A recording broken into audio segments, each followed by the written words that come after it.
4. क्या रेलवे अब नई पावर वैन तैयार कर रहा है या बस चल चलाओ ही है? 5. रेलवे खुद इंजन क्यों नहीं बना रहा? 6. मौजूद ट्रैक को कौन ठीक करेगा, कौन नए बनाएगा? 7. हैदराबाद स्टेशन मास्टर साहब को शोकाज जारी होना चाहिए कि मुतवक्के बारिश को मद्देनजर रखकर अतराफ की जगहों को ऊंचा क्यों नहीं किया गया?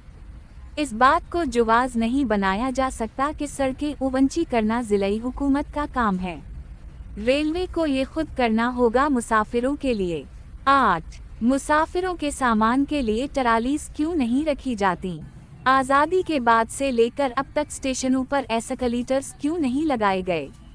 9. हर ट्रेन की अपनी बोगियां होना ज़रूरी है, मखसूस नाम और रंगों के साथ।